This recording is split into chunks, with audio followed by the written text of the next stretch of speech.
오늘 마태복음 12장입니다. 오늘 마태복음 12장에는 크게 5가지의 내용이 나옵니다.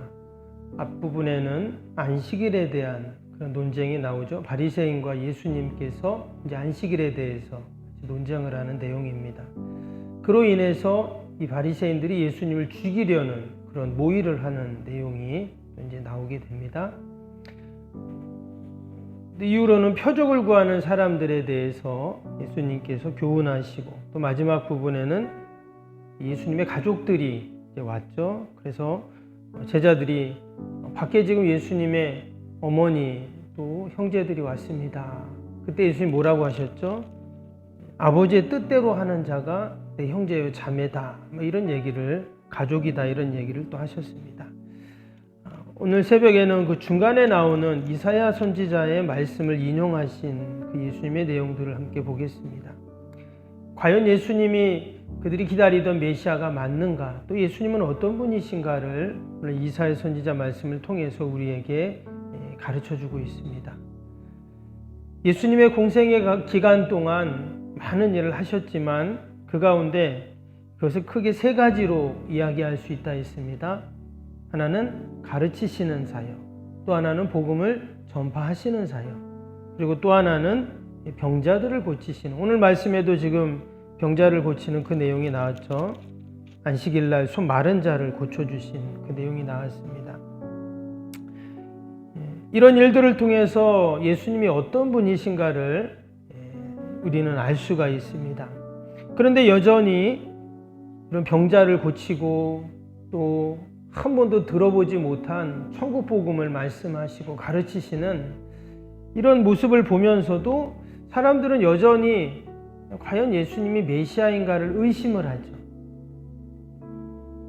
심지어 어떤 일도 있습니까? 우리가 앞에 11장에서도 보았듯이 그 세례 요한, 예수님께 세례를 베풀었던 그 세례 요한조차도 과연 예수님이 메시아가 맞는지 아닌지를 그렇게 의심하게 됩니다.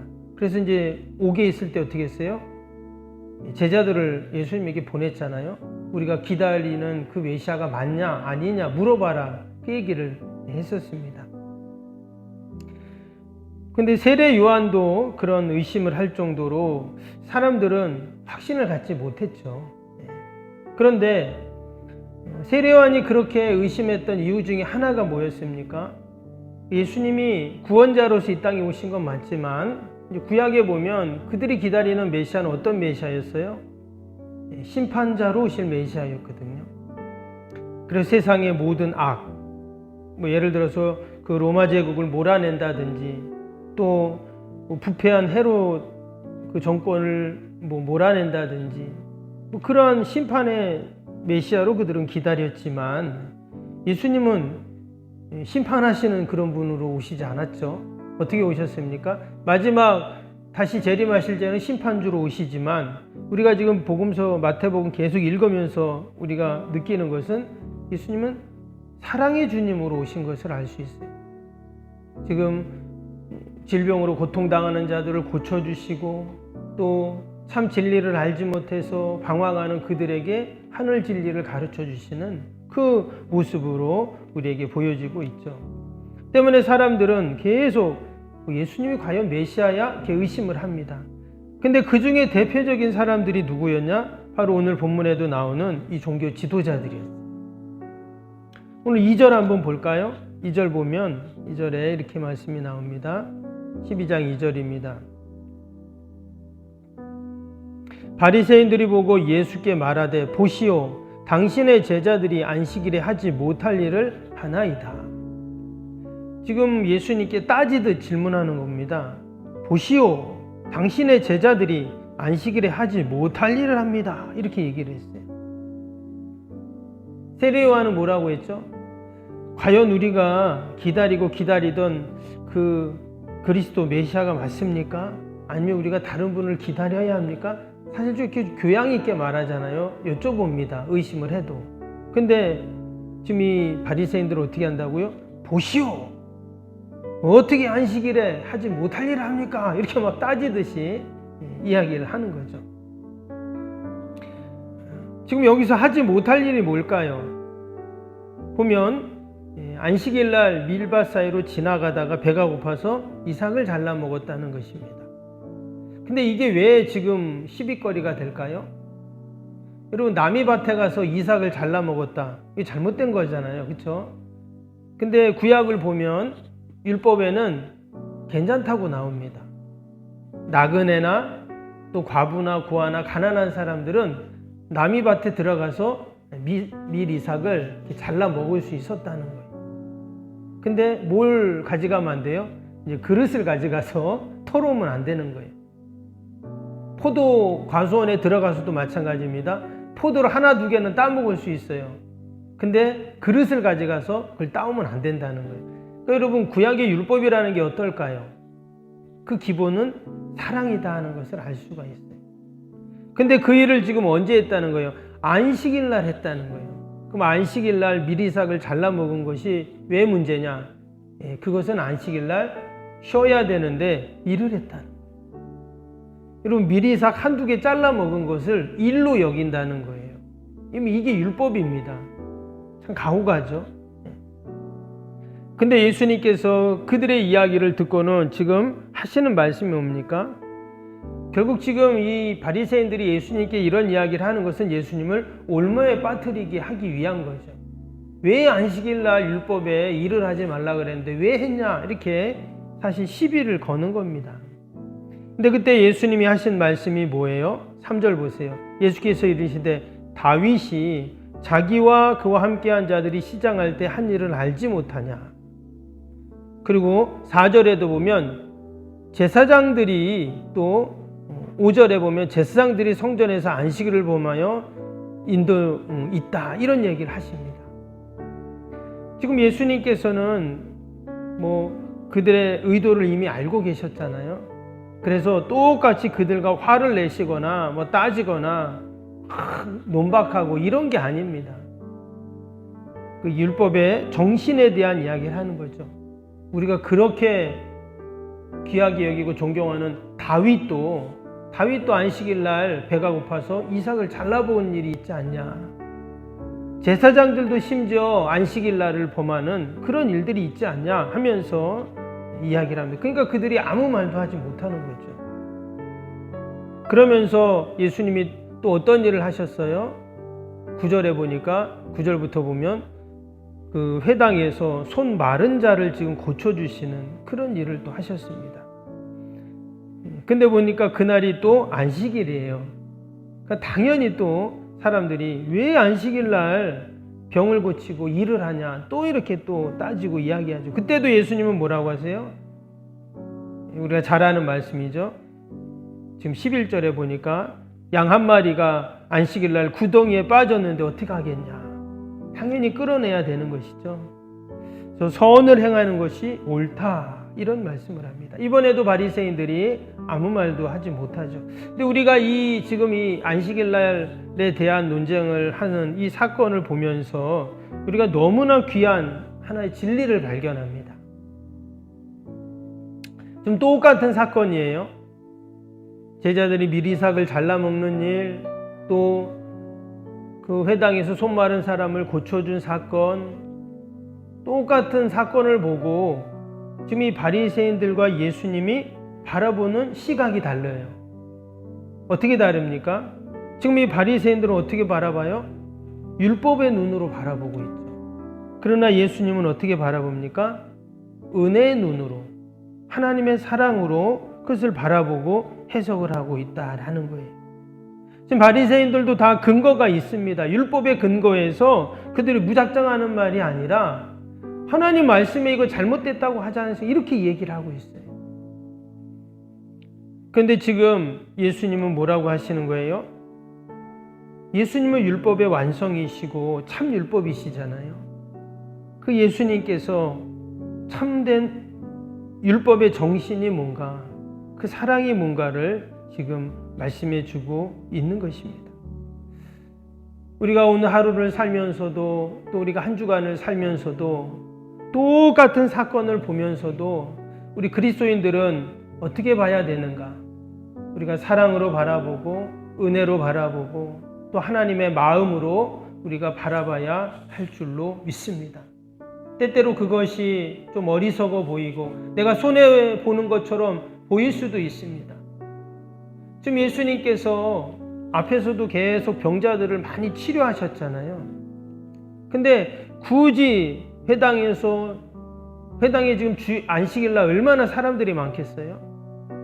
근데 굳이 그날 고쳐가지고 그런 논쟁을, 그런 비난을 받을 필요가 없잖아요.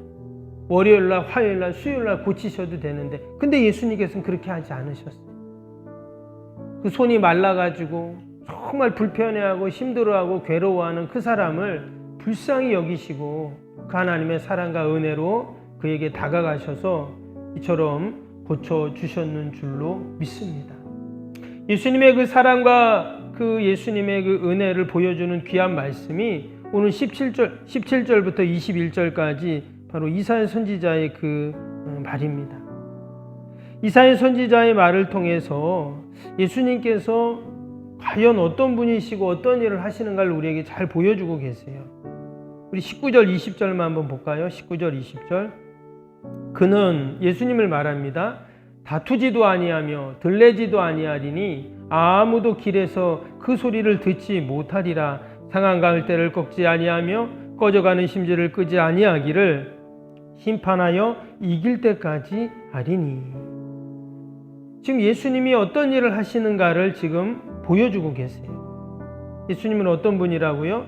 다투지도 아니하시는 분, 들레지도 아니한다. 이 들레지도 않는다는 것은 소란을 피운다, 또 소리를 지른다 이런 뜻인데 들레지 않는다 그랬잖아요. 그죠? 그리고 또 뭐라 그랬어요? 아무도 길에서 그 소리를 듣지 못하리라. 이 말씀은 무슨 말이냐면 다투지 않는다, 막 소란 피우지 않는다 이 말은 알겠지만 아무도 길에서 그의 소리를 듣지 못한다 그랬습니다. 이 말은 예수님이 말씀하시는 그 진리의 말씀을 결코 길에서는 들을 수 없다는 거예요. 세상에 흔히 떠돌아다니는 진리가 아니다 그런 말이겠죠. 절대 하나님의 진리를 세상에서 우리는 어디에서도 들을 수가 없습니다. 그럼 우리가 어떻게 하나님의 그 말씀 진리를 들을 수 있죠? 우리가 주님 전에 나와서 그 하나님의 음성 말씀을 들으려고 귀를 기울일 때 우리는 그 하나님의 음성을 들을 수가 있다라는 것을 말하는 겁니다. 뿐만 아니라 주님은 어떤 분이라고요? 상한 갈대를 꺾지 아니하시고 또 꺼져가는 심지를 끄지 아니하시기를 심판하여 이길 때까지 하시리니. 예수님은 이 땅에 오셔서 상한 갈대, 그 상한 갈대도 다시금 일으켜 세우시는, 다 꺼져가는 등불 같아도 다시금 지펴서 활활 타오르게 하시는 그런 주님이시죠. 우리가 오늘 하루도 또 한 주간도 우리가 주님을 의지하고 주님이 보셨던 것 같이 그렇게 우리도 그러한 사랑과 은혜의 시각으로 우리가 세상을 바라보는 그런 저와 여러분이 되시기를 축복합니다. 우리 오늘 주일기도 함께 하겠습니다. 1번부터 15번까지 기도입니다. 하나님과의 친밀함이 더욱 넘치며 주님의 뜻을 통찰하게 하옵소서. 아멘. 건축이 진행되는 동안 날마다 샘솟는 하늘의 은혜로 채워 주옵소서. 아멘. 능력과 리더십 건강을 더하사 교회 건축을 은혜롭게 섬기게 하옵소서. 아멘. 신령한 생명의 양식을 공급함으로 성도들의 영혼이 부흥하게 하옵소서. 아멘. 건축을 위하여 맡겨진 소임을 더욱 충성스럽게 감당하게 하옵소서. 아멘. 영적으로 충만하여 하나님의 은혜가 날마다 샘솟듯 넘쳐나게 하옵소서. 아멘. 앞장서서 섬기시는 장로님들의 가정과 자녀와 사업에 복을 더하여 주옵소서. 아멘. 모든 충직자들이 마음을 모으고 정성을 모아 성전을 짓게 하옵소서. 아멘. 건축위원과 건축위원들에게 지혜와 지식의 영으로 충만케 하옵소서. 아멘. 하나님의 마음을 알고 하나님의 영광에 합당한 성전으로 세우게 하옵소서. 아멘. 모든 성도들이 건축위원이라는 주인의식을 가지고 기도에 힘쓰게 하옵소서. 아멘. 구역원들이 말씀의 꼴을 풍성히 먹도록 먼저 은혜를 경험하게 하옵소서. 아멘. 교회의 영광을 위해 맡겨진 사명을 기도함으로 감당하게 하옵소서. 아멘. 평신도 지도자들이 굳은 일이나 힘든 일에 앞장서 섬기게 하옵소서. 아멘. 한 마음으로 주님의 비전을 보게 하시고 믿음으로 승리케 하옵소서. 아멘. 예수님의 이름으로 기도합니다. 아멘.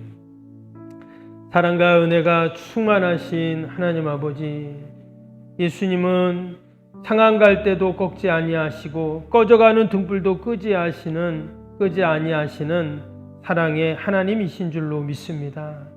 우리가 늘 주님 의지하고 약속 말씀 꼭 붙잡고 믿음으로 살아가는 저희들이 되게 하여 주옵소서.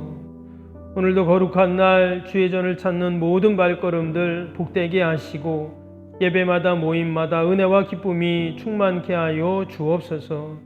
성도들 예배를 통해 하늘의 진리를 깨닫게 하시고 하늘의 지혜를 얻게 하시고 용기를 얻게 하시고 이 땅에서 우리에게 맡겨진 귀한 사명 넉넉히 감당케 하여 주옵소서.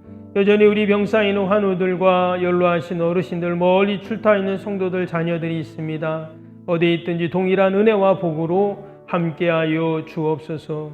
오늘도 멀리 해외 사역하시는 선교사님들 하나님 축복하시고 귀한 사명 잘 감당할 수 있도록 더 많은 후원자들, 돕는 손길들, 또 기도에 아버지 귀한 연결이 되어서 더 힘있게 귀한 사명 감당하실 수 있도록 은혜를 베풀어 주옵소서. 오늘도 우리가 나라 민족과 교회와 이웃들 위해서 기도합니다. 하나님, 우리의 모든 기도의 제목 마음의 소원들을 하나님이 아시오니 다 들으시고 신실하게 응답하여 주옵소서. 아버지, 이제 총선이 얼마 남지 않았습니다.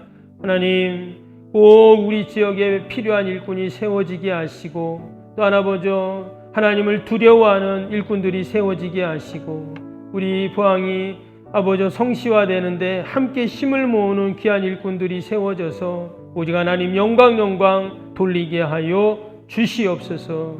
아버지, 이 새벽에도 우리의 모든 기도의 제목 들으실 줄 믿고 예수님의 이름으로 기도하옵나이다.